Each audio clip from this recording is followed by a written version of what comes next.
Hello दोस्तों, यथार्थ learning के यूट्यूब चैनल में आप सभी का स्वागत है। दोस्तों, इसके पहले मेरा 3 वीडियो आ चुका है और तीनों वीडियो समाज के लिए ही है। समाज चैप्टर को पूरे विस्तार से मैं उसमें बताया हूं और उन तीनों वीडियो का लिंक आपको इस वीडियो के डिस्क्रिप्शन में मिल जाएगा। वहां पर जाएंगे, आपको एक लिंक मिलेगा और जैसे ही क्लिक करेंगे तो मेरे द्वारा समाज का जो 3 वीडियो बनाया गया है वह तुरंत आपको दिखने लगेगा और उसे पढ़ के आप ज़्यादा से ज़्यादा लाभ उठा सकते हैं और समास जो अध्याय है उसे बड़े ही आसानी से समझ सकते हैं और परीक्षाओं में जो समाज से प्रश्न पूछा जाता है उसे बड़े ही आसानी से कम समय में हल कर सकते हैं। तो चलिए दोस्तों, ये हमारा चौथा वीडियो है और समाज का ही है। इसमें समाज के टॉप 20 महत्वपूर्ण प्रश्न जो हैं उसको मैं आपके साथ डिस्कस करूंगा। तो चलिए देखते हैं, अब शुरू करते हैं वीडियो को। पहले मैं मार्कर ले लेता हूं ताकि कहीं पे लिखना हो तो आसानी से लिख सकूं।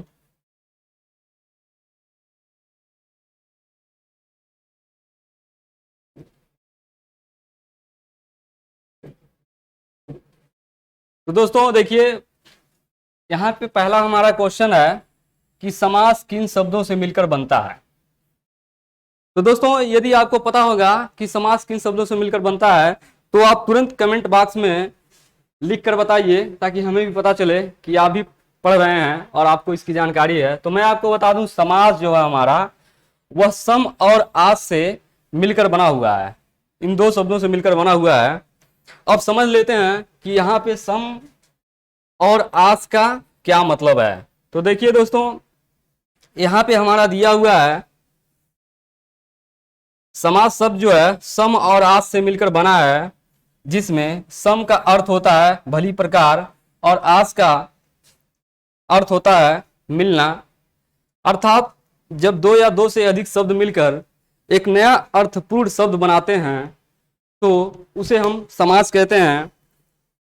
और नया शब्द जो बनता है उसका भी वही मतलब होता है, उसके पहले जो शब्द होते हैं उनका जो होता है। तो इस प्रकार से बना हुआ नया शब्द और पहले वाले शब्द का अर्थ समान होता है। जैसे उदाहरण देख लेते हैं।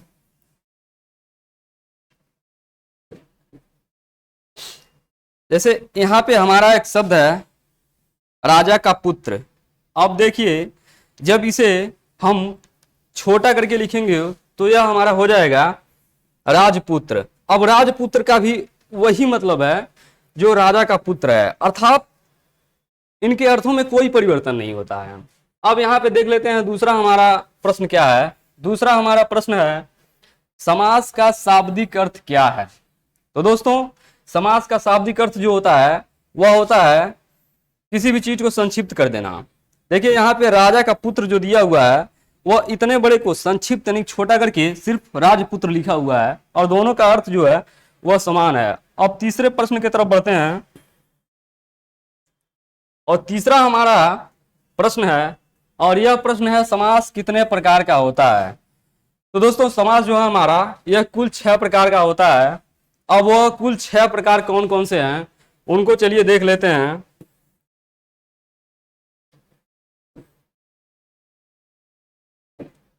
तो यहां पर देखिएगा, समास जो हमारा होता है यह कुल 6 प्रकार का होता है और वह 6 प्रकार कौन कौन से हैं।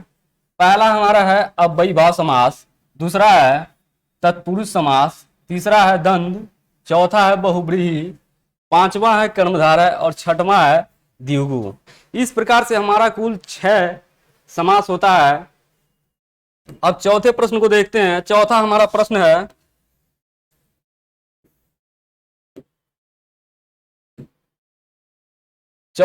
प्रश्न है कि अनुकूल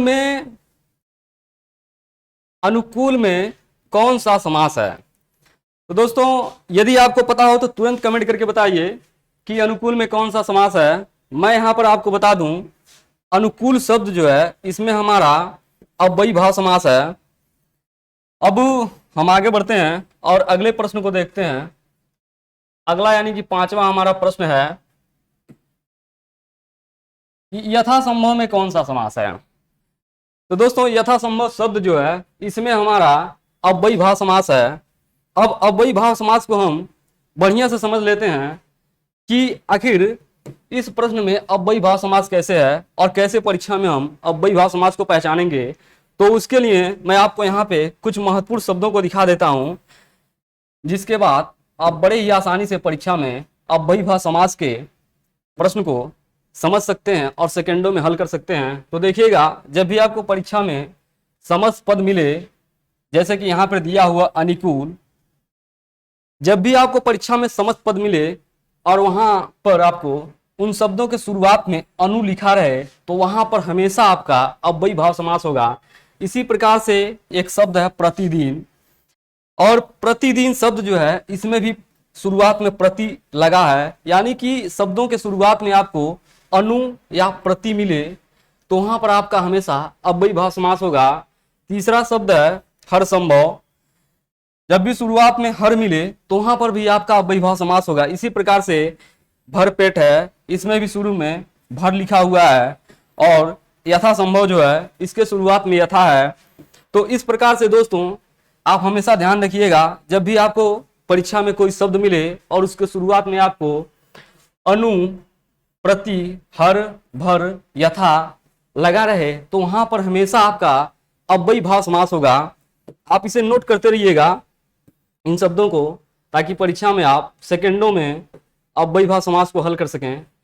अब देखिए यहाँ पे छठवां हमारा प्रश्न है, तत्पुरुष समास के कितने भेद होते हैं?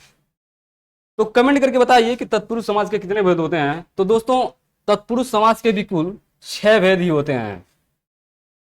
नोट करिएगा, हमारा समास जो है यह 6 प्रकार का होता है, और इस 6 प्रकार में एक प्रकार हमारा है तत्पुरुष समास। अब इस तत्पुरुष समास के भी कुल 6 भेद होते हैं। अब वो 6 भेद कौन कौन से हैं उनको देख लेते हैं।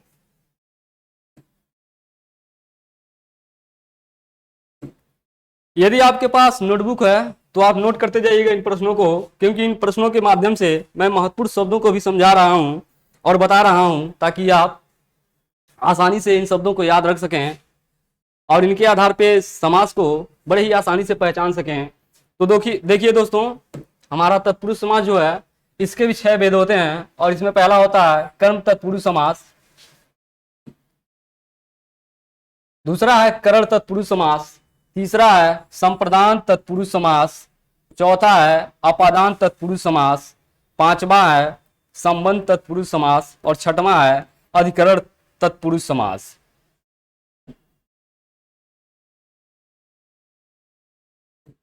तो दोस्तों जिस प्रकार से हमने दूसरे और तीसरे वीडियो में समझा था कि ये जो तत्पुरुष समास के 6 भेद होते हैं इनको आसानी से कैसे हम समझ सकें, उसी प्रकार से हम आगे इनके बारे में थोड़ा सा समझेंगे, ज़्यादा नहीं, क्योंकि वीडियो लंबा हो जाएगा। और इसके पहले मैं समास का कुल 3 वीडियो बना चुका हूं, जिसमें पूरे विस्तार से बताया हूं।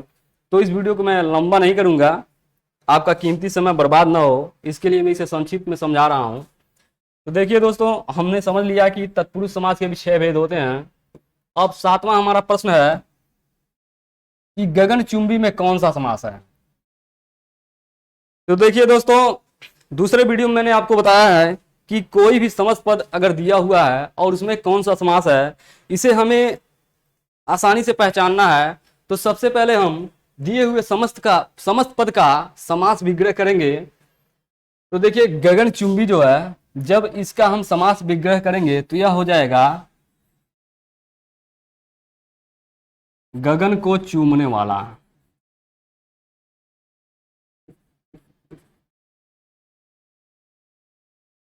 गगन को चूमने वाले को गगनचुंबी कहते हैं एकमात्र शब्द में।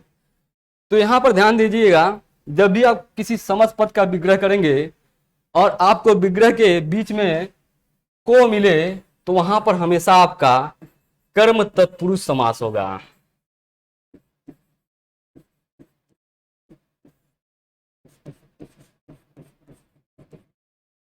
जो कि इस प्रश्न के ऑप्शन में नहीं दिया हुआ है, मिसप्रिंट है। तो आप यहाँ पे कर्म तत्पुरुष समास लिख लीजिएगा। अब चलिए आगे बढ़ते हैं थोड़ा सा और समझते हैं कि कर्म तत्पुरुष समास को कैसे हम आसानी से पहचानें। तो यहाँ पे देखिए कुछ शब्द दिया हुआ है और एक शब्द है जेब कतरा। जेब कतरा में कौन सा समास है, इसे पहचानने के लिए सबसे पहले हम इसका समास विग्रह करेंगे। तो यह हो जाएगा जेब को कतरने वाला। अब यहाँ पर देखिएगा, जब आप समास विग्रह किए हैं समस्त पद का, तो यहाँ पर बीच में आपको को मिला है। तो इस प्रकार से समस्त पद के विग्रह में आपको बीच में को मिले तो वहां पर हमेशा आपका कर्म तत्पुरुष समास होगा। और इस बीच में जो एक शब्द मिलता है इसको विभक्ति भी कहते हैं, यानी कि समस्त पद का विभक्ति यदि को हो तो वहां पर हमेशा आपका कर्म तत्पुरुष समास होगा। इसी प्रकार से यह शब्द है तेल चट्टा, यानी कि तेल को चाटने वाला। अब यहाँ पर भी आपको बीच में को मिला हुआ है तो यहाँ पर भी आपका कर्म तत्पुरुष समास है। आगे बढ़ते हैं, यहाँ पे देखिए शब्द है रथ चालक, रथ को चलाने वाला। रथ को चलाने वाले को रथ चालक कहते हैं। यहाँ पर भी आपको बीच में को मिला है तो यहाँ पर भी आपका कर्म तत्पुरुष समास है। अब गिरह को काटने वाला, यहाँ पर भी आपको बीच में को मिला हुआ है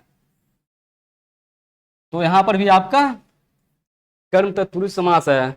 इसी प्रकार से है स्वर्ग प्राप्त, स्वर्ग को प्राप्त, यहाँ पर भी आपको बीच में को मिला है तो यहाँ पर भी आपका कर्म तत्पुरुष समास है। चलिए आगे बढ़ते हैं, देखते हैं आठवां प्रश्न क्या है। आठवां हमारा प्रश्न है रस भरा में कौन सा समास है। रस भरा, अब समस्त पद के विग्रह के जरिए हम जानेंगे इसमें कि कौन सा समास है। तो रस भरा का जब हम विग्रह करेंगे तो यह हो जाएगा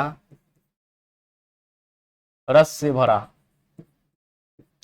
और जब भी आपको समस्त पद के विग्रह के बीच में से मिले तो वहां पर हमेशा आपका करण तत्पुरुष समास होगा। यहां पे दिया हुआ है करण तत्पुरुष समास। आगे बढ़ते हैं, विस्तार से समझते हैं, नोट कर लीजिएगा करण तत्पुरुष समास को कैसे परीक्षा में पहचानेंगे। तो जब भी आपको समस्त पद के विग्रह के बीचों बीच में से या के द्वारा मिले तो वहां पर हमेशा आपका करण तत्पुरुष समास होगा। जैसे कि यहाँ पे शब्द दिया हुआ तुलसी कृत, अब इसका विग्रह करेंगे तो यह हो जाएगा तुलसी द्वारा कृत। अब बीच में द्वारा मिला है तो यहाँ पर भी करण तत्पुरुष समास है। इसी प्रकार से रोग पीड़ित, रोग से पीड़ित, बीच में से मिला है, यहाँ पर भी करण तत्पुरुष समास है। रेखांकित, रेखा से अंकित, बीच में से मिला है तो यहाँ पर भी करण तत्पुरुष समास है। अकाल पीड़ित, अकाल से पीड़ित, यहाँ पर भी बीच में से है, यहाँ पर भी करण तत्पुरुष समास है। आगे बढ़ते हैं, यहाँ पे हमारा क्वेश्चन है रसोई घर में कौन सा समास है। रसोई घर, अब समस्त पद जो दिया हुआ रसोई घर, इसमें कौन सा समास है इसको पहचानने के लिए सबसे पहले हम इसका समास विग्रह करेंगे। तो इसका समास विग्रह हो जाएगा रसोई के लिए घर। याद रखिएगा जब भी आप समस्त पद का विग्रह करेंगे और वहां बीचों बीच में आपको के लिए मिले तो वहां पर हमेशा आपका तत्पुरुष समास होगा। और वह कौन सा तत्पुरुष समास होगा, वह आपका होगा संप्रदान तत्पुरुष समास।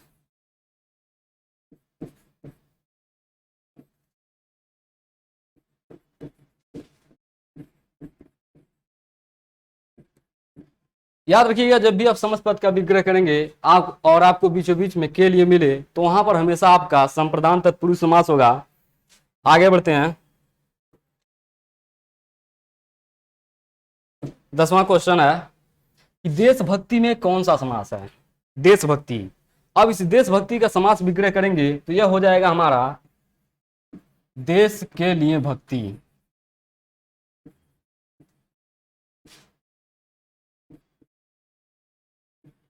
देश के लिए भक्ति।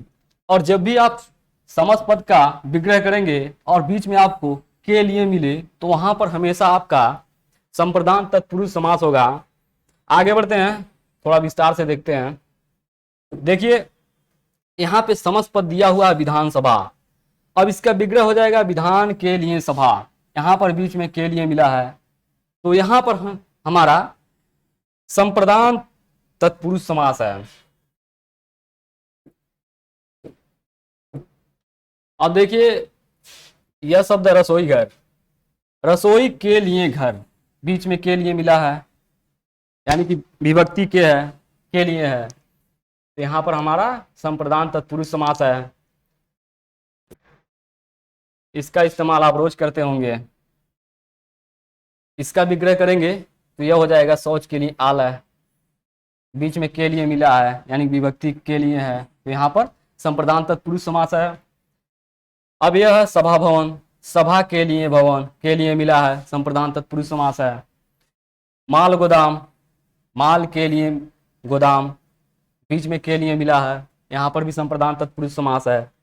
स्नान घर, स्नान के लिए घर, के लिए मिला है, यहाँ पर भी संप्रदान तत्पुरुष समास है। परीक्षा भवन, परीक्षा के लिए भवन, के लिए मिला है, यहाँ पर भी संप्रदान तत्पुरुष समास है। पुत्र लोक, पुत्र के लिए लोक, के लिए मिला है, यहाँ पर भी संप्रदान तत्पुरुष समास है। विद्यालय, विद्या के लिए आलय, के लिए मिला है, यहाँ पर भी संप्रदान तत्पुरुष समास है। एक बार फिर दोहरा रहा हूं, जब भी आपको समस्त पद के विग्रह के बीचों बीच में के लिए मिले तो वहां पर हमेशा आपका संप्रदान तत्पुरुष समास होगा। दोस्तों आप इन शब्दों को नोट करते जाइएगा, क्योंकि ये सारे के सारे शब्द जो हैं 3-4 किताबों को देखने के बाद यहाँ पर लिखा गया है। तो इस प्रकार से अपना कीमती समय बचाइए। वह कीमती समय मैं यहाँ पे ऑलरेडी लगा चुका हूँ, तो मैं नहीं चाहता हूँ कि आप भी 3-4 किताबों को पढ़कर अपना कीमती समय बर्बाद कर दें और इन शब्दों को ढूंढने में। तो देखिए 11 नंबर का प्रश्न हमारा है, यह है पदच्युत में कौन सा समास है। तो दोस्तों यदि आपको किसी भी समस्त पद में पता ना चल रहा हो कि उसमें कौन सा समास है, तो तुरंत आप उसका समास विग्रह कर दीजिएगा और इसका समास विग्रह हो जाएगा पद से च्युत, अर्थात अलग कर देना या अलग हो जाना। तो जब भी आपको समस्त पद के विग्रह के बीचों बीच में से मिले और उसका अर्थ अलग होने से संबंधित है, तो वहां पर हमेशा आपका अपादान तत्पुरुष समास होगा। अब अगले अपादान तत्पुरुष समास होगा, इसका ऑप्शन है बी। अगले प्रश्न की तरफ बढ़ते हैं। प्रश्न नहीं है, समस्त पद और उसका विग्रह दिया हुआ है। तो यहाँ पर भी देख लेते हैं, धनहीन जो है तो इसका समस्त पद का समास विग्रह हो जाएगा धन से हीन। और जब भी आपको समस्त पद के विग्रह में बीच में से मिले और उसका अर्थ अलग होने से संबंधित हो, तो वहां पर हमेशा आपका अपादान तत्पुरुष समास होगा। इसी प्रकार से है बलहीन, यानी कि बल से हीन, से मिला है लेकिन इससे का अर्थ है अलग होने से संबंधित, तो यहाँ पर भी आपका अपादान तत्पुरुष समास है। इसी प्रकार से पाप मुक्त, पाप से मुक्त, से मिला तो है लेकिन अलग होने से संबंधित है या अलग होने को दर्शा रहा है। देश निकाला, देश से निकाला, देश से निकाल दिया गया यानी किसी को अलग कर दिया गया। और जब भी किसी को अलग किया जाता है या कोई चीज अलग हो रहा होता है, तो वहां पर हमेशा आपका अपादान तत्पुरुष समास होता है। नेत्रहीन, नेत्र से हीन, से तो है लेकिन इसका अर्थ अलग होने से संबंधित है, तो यहाँ पर भी आपका अपादान तत्पुरुष समास है। ऋण मुक्त, ऋण से मुक्त, से तो है लेकिन यहाँ पर भी से का अर्थ अलग होने से संबंधित है।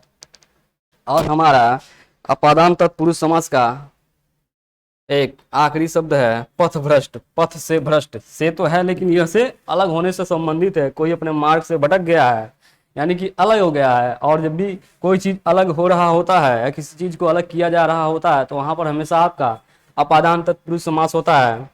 आगे बढ़ते हैं।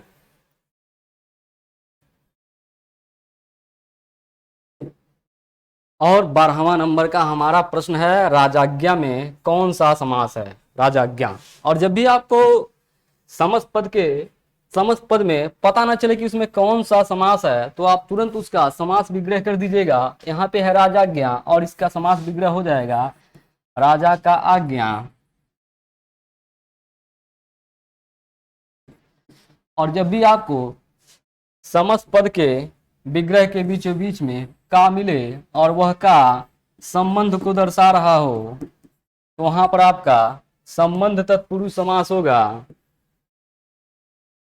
अब देखिए यहाँ पे यह आज्ञा जो है यह राजा का है, इस आज्ञा का संबंध राजा से है और बीच में का आ रहा है और का संबंध को दर्शा रहा है।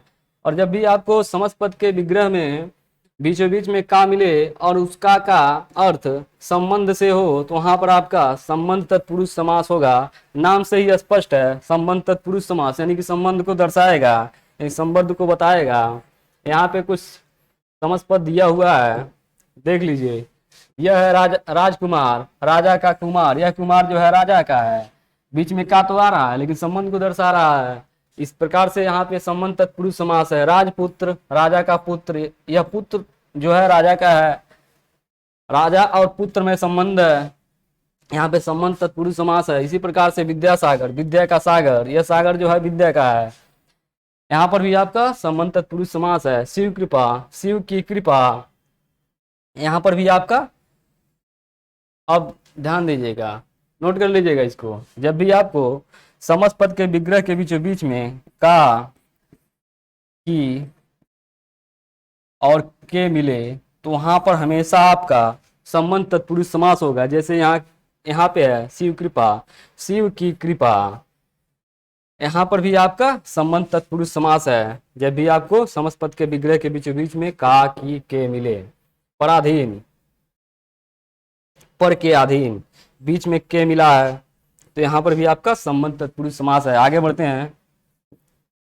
मुझे लग रहा है वीडियो लंबा हो रहा होगा, यदि मेरा स्पीड आपको स्लो लग रहा होगा तो वीडियो का स्पीड जो है बढ़ा लीजिएगा।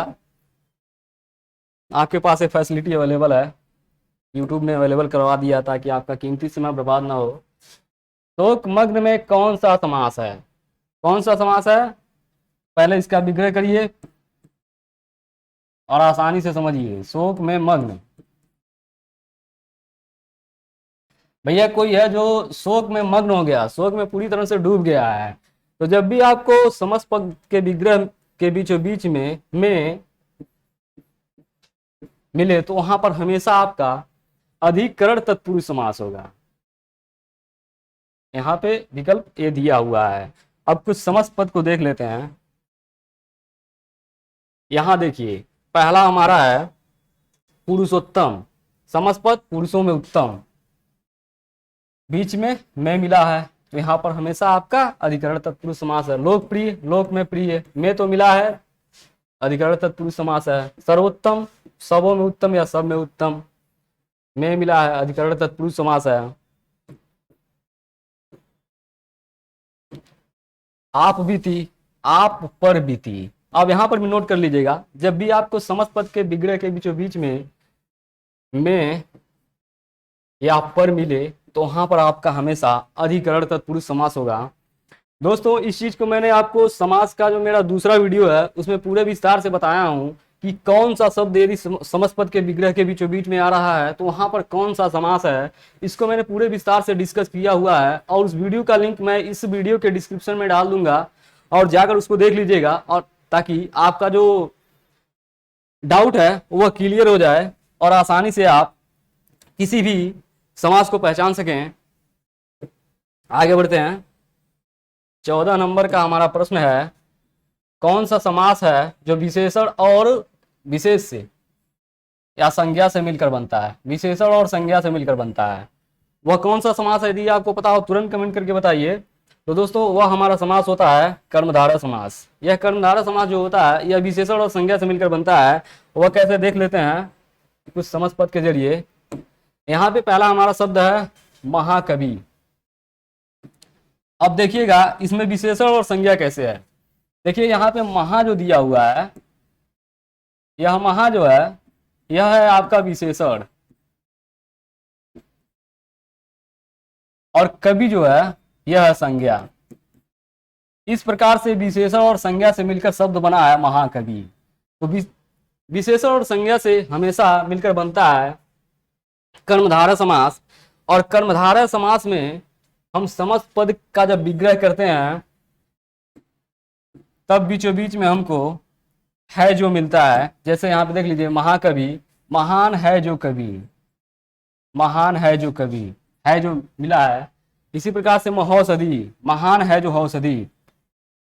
जब भी आप समस्त पद का विग्रह करेंगे तब आपको हमेशा समस्त पद के विग्रह के बीचों बीच में है जो एक साथ मिलेगा। यह कर्मधारय समास की विशेषता है, यानी उसे पहचानने का तरीका है। नील कमल, नीला है जो कमल, है जो इसमें भी मिला हुआ है। इसी प्रकार से अधमरा, आधा है जो मरा। मृगलोचन, मृग के समान लोचन। अब यहाँ पे नोट कर लीजिएगा, जब भी आप समस्त पद का विग्रह करेंगे और उस विग्रह के बीच बीच में जब आपको है जो या के समान एक साथ मिलेगा तो वहां पर हमेशा आपका कर्मधारय समास होगा। जैसे कि यहाँ पर वायु वेग, वायु के समान वेग, के समान बीच में मिला है। एक चीज और नोट कर लीजिएगा, जब भी आप समस्त पद का विग्रह करेंगे और बीचों बीच में आपको है जो, के समान और के सदृश एक साथ मिले तो वहां पर हमेशा आपका कर्मधारय समास होगा। जैसे चंद्रमुख, चंद्र के सदृश मुख। विद्या रत्न, विद्या के सदृश रत्न। अब अगले प्रश्न की तरफ बढ़ते हैं। अगला हमारा प्रश्न है कि किस समास का दोनों पद अप्रधान होता है, यानी कि पूर्व पद और उत्तर पद दोनों अप्रधान होता है। उसका कोई खास अर्थ निकलता नहीं है, बल्कि वो दोनों मिलकर किसी तीसरे के बारे में बता देते हैं।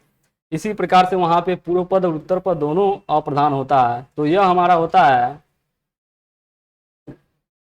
बहुव्रीहि समास। बहुव्रीहि समास का दोनों पद अप्रधान होता है। अब 16 नंबर का प्रश्न देखते हैं। यह है किस समास का दोनों पद मिलकर एक नया अर्थ प्रकट करते हैं। मैंने आपको बताया है कि बहुव्रीहि समास जो हमारा होता है उसका पूर्व पद और उत्तर पद दोनों अप्रधान होता है। वह दोनों मिलकर किसी तीसरे के बारे में बताते हैं, यानी कि एक नया अर्थ प्रकट करते हैं। कैसे, देख लेते हैं समस्त पद के जरिए। यहाँ पे हमारा समस्त पद है चक्रधर, चक्र को धारण करने वाला। चक्र को कौन धारण करता है? वो हमारे कौन से देवता हैं जो चक्र को धारण किए हुए होते हैं? तो वो हमारे हैं विष्णु जी। नोट कर लीजिएगा इस चीज को कि बहुव्रीहि समास जो है यह अधिकतर हमारे देवी देवताओं के लिए ही इस्तेमाल होता है और हमेशा किसी तीसरे के बारे में ही बताता है। अब देखिए, त्रिनेत्र है, तीन नेत्र वाला। तीन नेत्र वाले कौन है? शंकर जी। यहाँ पर भी बहुव्रीहि समास है। यह दशानन है, ठीक, विग्रह हो जाएगा दशानन वाला। यह दशानन सीधे बता रहा है रावण को, तीसरे के बारे में बता रहा है। बहुव्रीहि समास है। लंबोदर, जिसका उदर लंबा हो, किसका होता है? गणेश जी का, तीसरे के बारे में बता रहा है। यहाँ पर भी बहुव्रीहि समास है। इसी प्रकार से एक दंत, जिसके एक दांत हो, किसके होते हैं? वो हमारे देवता है गणेश जी। यहाँ पर भी बहुव्रीहि समास है। महावीर, महान है जो वीर, कौन है? हनुमान जी। यहाँ पर भी हमारा बहुव्रीहि समास है। पंकज, पंख में पैदा हो, जो कौन होता है? जो पंख में पैदा होता है वह है कमल। यहाँ पर भी बहुव्रीहि समास है। त्रिलोचन, त्रिलोचन शब्द किसको बता रहा है? सीधे शंकर जी को, जिसके तीन लोचन हो, यानी कि तीन आंख हो, किसके होते हैं? शंकर जी के। यहाँ पर भी बहुव्रीहि समास है। आगे बढ़ते हैं, इसको देख लेते हैं। मृगेंद्र, मृगों का इंद्र, कौन है? सिंह। मृगेंद्र सब सीधे सिंह को बता रहा है। तो यहाँ पर भी हमेशा हमारा बहुव्रीहि समास है। आगे बढ़ते हैं, 17 नंबर के प्रश्न को देखते हैं। और यह प्रश्न हमारा है कि समास का पूर्व पद एक संख्यावाचक और अंतिम संज्ञा होता है। तो बताइए, यदि आपको पता हो तो कमेंट करके बताइए, कमेंट बॉक्स के जरिए जरूर बताइएगा। किस समास का पूर्व पद एक संख्यावाचक और अंतिम संज्ञा होता है? तो वह हमारा होता है द्विगु समास। और 18 नंबर के प्रश्न को देखते हैं। यह हमारा है किस समास से किसी समूह का बोध होता है? किस समास से किसी समूह के बारे में पता चलता है? तो वह भी हमारा है द्विगु समास। द्विगु समास हमेशा किसी समूह के बारे में बताता है। और द्विगु समास का जो पूर्व पद होता है वह एक संख्यावाचक होता है, यानी संख्या के बारे में बताता है, और अंतिम जो होता है वह संज्ञा होता है। यहाँ पे कुछ समस्त पद के जरिए पहचान लेते हैं कि द्विगु समास आखिर समूह और संख्या को ही क्यों बताता है। यहाँ पे देखिए हमारा पहला शब्द है त्रिभुज। यहाँ पे त्रि देखिए यह 3 को बता रहा है, यानी कि पहला पद संख्यावाचक 3 बता रहा है, संख्यावाचक। भुज जो है यह भुजा को बता रहा है, भुजा क्या है, संज्ञा। तो यहाँ से स्पष्ट हो जाता है द्विगु समास जो होता है इसका पूर्व पद एक संख्यावाचक और अंतिम एक संज्ञा होता है। जैसे त्रिभुज 3 भुजाओं का समूह, और द्विगु समास हमेशा समूह को बताता है, समूह के बारे में। इसी प्रकार से त्रिफला 3 फलों का समाहार, समाहार समूह को ही कहते हैं। इसी प्रकार से चौराहा, चौ से 4, राह, राह से राह, 4 राहों के समूह को चौराहा कहते हैं। इस प्रकार से द्विगु समास है। तिराहा 3 राहों का समाहार, दोपहर 2 पहरों का समाहार, तिरंगा 3 रंगों का समूह। अब 19 नंबर के प्रश्न को देखते हैं, और यह हमारा प्रश्न है किस समास के पूर्व पद और उत्तर पद के बीच में योजक चिन्ह लगा रहता है। तो दोस्तों यदि इसका आंसर आपको पता हो तो कमेंट करके जरूर बताइए। तो दोस्तों देखिए 19 नंबर का प्रश्न जो है हमारा पूछ रहा है किस समास के पूर्व पद और उत्तर पद के बीच में योजक चिन्ह लगा रहता है। तो वह हमेशा हमारा होता है द्वंद्व समास। द्वंद्व समास का पूर्व पद और उत्तर पद जो होता है उसके बीच में हमेशा योजक चिन्ह लगा रहता है, इसे हाइफन कहते हैं। देखिए कुछ प्रश्नों को जरिए समझ लेते हैं।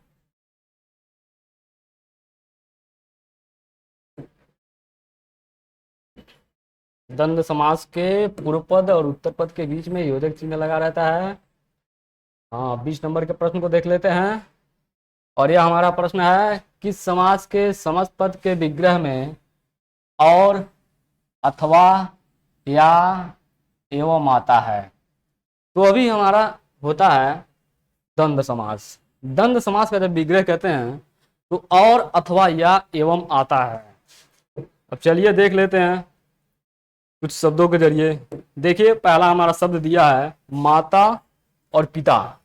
यहाँ पे देखिएगा बीच में योजक चिन्ह लगा हुआ है, तो यहाँ पर हमारा द्वंद्व समास है।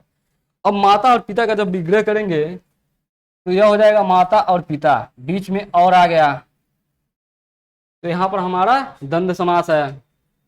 बहन भाई, बीच में योजक चिन्ह लगा है, और विग्रह हो जाएगा बहन और भाई, बीच में और आया है, तो यहाँ पर हमारा द्वंद्व समास है। इसी प्रकार से दिन रात, दिन और रात, बीच में और आ रहा है, तो यहाँ पर हमारा द्वंद्व समास है। पाप पुण्य, पाप या पुण्य, बीच में या आया है।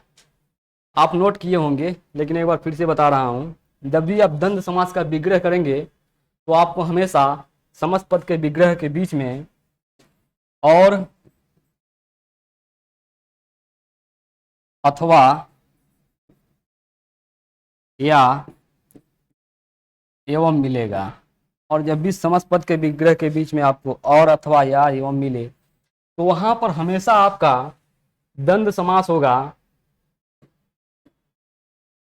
आगे पीछे, आगे एवं पीछे, बीच में एवं आया है, तो द्वंद्व समास है। इस प्रकार से भला बुरा, भला अथवा बुरा, बीच में अथवा आया है, तो यहाँ पर भी हमारा द्वंद्व समास है।